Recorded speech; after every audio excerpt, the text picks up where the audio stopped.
Bom, eu peço desculpa, estou mesmo um bocadinho com uma rinite alérgica, não é? Espirrei mais de 1500 vezes a partir de sábado e domingo, foi horrível. De modo que a minha laringite resulta de que espirrar mais de 1500 vezes, eu comecei a contar a partir das 20 ou 30, não é? Bom, não tomei o Zyrtec, essas coisas que devia ter tomado, agora passou, mas foi tarde e Inês foi morta, não é? De modo que isso, acho que me estão a ouvir apesar de tudo ou não?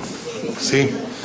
Bom, além de mais, a minha filha mais nova, do meu segundo casamento, que tem 3 anos, ontem apareceu com uma varicela, não é? De modo que eu, com a varicela dela, dormi 3 horas depois de 18 horas de trabalho, de modo que estou aqui com 3 horas de sono, uma rinite alérgica.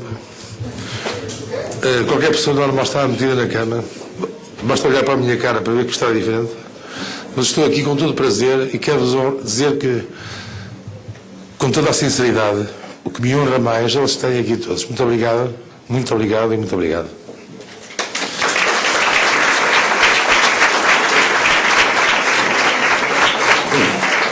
A segunda palavra é para explicar porque é que eu pedi ao Mané para estar aqui. Ele não se vai importar de contar o que lhe conta estar em público, não é? Eu conheci o Mané numa circunstância muito especial. Um professor universitário, que eu não vou dizer qual é, por uma questão de respeito, ele não tem respeito por esse professor, eu apesar de tudo tenho respeito por ele. Quando ele teve o acidente com o pai, esse professor disse ao pai para desligar a máquina que não valia a pena. Não foi, Mané? Quando eu conheci o Mané há muitos anos atrás, antes de ele ser aluno no Instituto, eu achei que podíamos os dois fazer qualquer coisa que valesse a pena. Hoje o Mané está no 3º ano de Ciências da Informação e, portanto, eu quero dedicar esta conferência porque ele ensinou-me comigo num trabalho psicoterapêutico duro, difícil às vezes, não é? Temos algumas zangas por caminho, não foi? Muitas zangas, mas ele está no 3º ano do Instituto e aquele a quem foi dito que vale a pena desligar a máquina, ele não vai ser ninguém. Hoje tenho a certeza que vai acabar a licenciatura dele.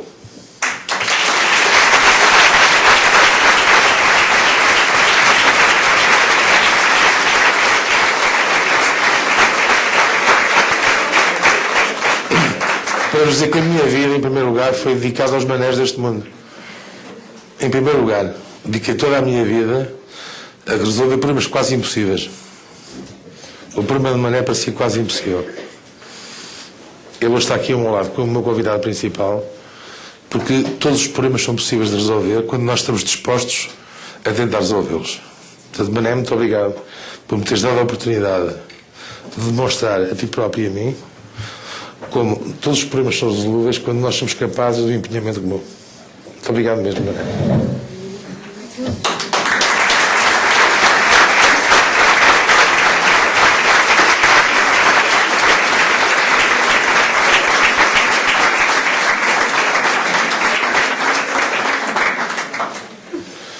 Bom, dita a razão pela qual ele vai estar aqui, vou começar com a conferência, não é? É evidente que a minha conferência tem um enfoque psicanalítico porque foi dessa base que eu parti e vou morrer nessa base. Ou seja, eu sou um psicanalista com muitas responsabilidades também na área da psicanálise, da psicoterapia psicanalítica, do psicodrama, e por isso honra-me muito. Eu vou só abrir aqui uma coisa, digo aqui umas coisas que me dão imenso jeito. Arranjei-os da farmácia, que me tiram parte da rouquidão, que se chamam Ricola. Mas dão-me. Que me dão imenso jeito, pá. Boa vontade que me caracteriza, eu vou chupando uma Ricola enquanto falo, pá. Bom, a segunda palavra de agradecimento, evidentemente, é dirigida a vocês todos, não é? Em primeiro lugar, aos professores do Instituto que estão aqui presentes, que acho que deviam mais coisas para fazer na vida do que me ouvirem, portanto é uma paciência desnecessária, mas quero-vos agradecer a todos estarem aqui. Bom, então, eu vou resumir a minha conferência em alguns pontos que vos vou dizer, não é?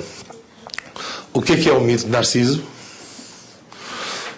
Os grandes textos de Freud, de 1914 e 1910, teoricamente devia ser primeiro de 1910, não é?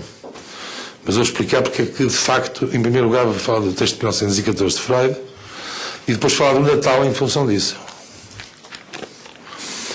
Então, primeiro, eu vou explicar o mito de Narciso, porque há muitas coisas que se conhecem sobre o mito de Narciso que toda a gente sabe, não é? O Narciso foi aquele que se apaixonou pelo olhar dele ao espelho, não é? O espelho que era o rio, não é?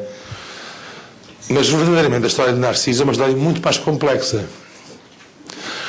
Narciso era filho de dois rios, de um rio e de uma ninfa ligada ao rio, Liriópis, não é? Ou seja, nome da flor do lírio, não é?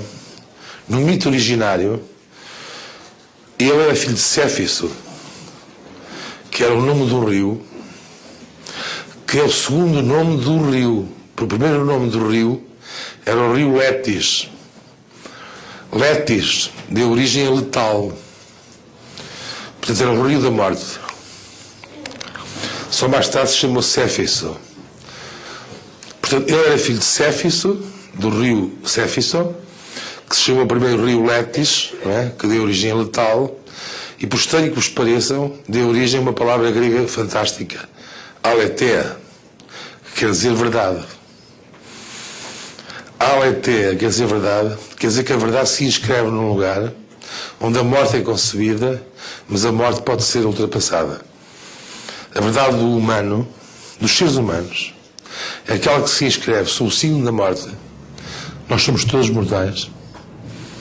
Mas é porque sabemos que somos mortais que somos capazes de construir aquilo que eu podia chamar o narcisismo de vida da espécie humana. Que é, fazíamos como os gregos. Os gregos sabiam ou dividiam o mundo em mortais e imortais, não é? Os deuses eram homens como nós, simplesmente eram imortais. Nós, os homens, éramos mortais. E a única coisa que nós podíamos fazer para nos distinguir dos outros humanos era pelos nossos feitos. Alcibíades pela guerra, Sócrates pela filosofia.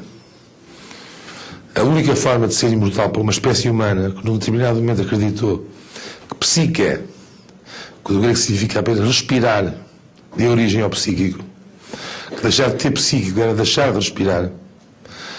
Essa espécie da qual eu comungo, porque eu faço parte dos filhos desiludidos e iludidos de Atenas e Jerusalém, ou seja, daqueles que cruzaram a cultura ateniense com a cultura dos filhos de Jerusalém, a cultura hebraica, a cultura cristã. Eu faço parte desses filhos desiludidos que, no entanto, continuam a manter o sonho de Platão, de que uma vida não refletida não vale, pura e simplesmente, o direito de ser vivida. E isso mantenho hoje, aos 60 anos, como tinha aos 20 anos essa certeza, como manterei até ao fim da minha vida. Posso-vos garantir. Narciso era filho de Céfiso e Liriópis. O que é mais extraordinário na vida dele é que ele se transforma numa flor do rio. Narciso. A pior coisa do narcisismo de morte é nós, em vez de nos inscrevermos no futuro, inscrevermos no passado. Ele passou a ser uma flor do rio, como Liriópis com Céfiso. Na peça do Ovídio sobre Narciso, é-nos convocado uma coisa muito interessante, que Narciso vê o seu reflexo na água. Ora, reflexo em grego também quer saber dizer olhar para trás. O que é que ele encontrou quando olhou para trás? Encontrou a perda do seu passado. Encontrou aquilo que eu chamaria a memória do passado. A pior coisa que pode acontecer a um ser humano é não nascer como era e por nascido. E se embora, partir, levantar voo.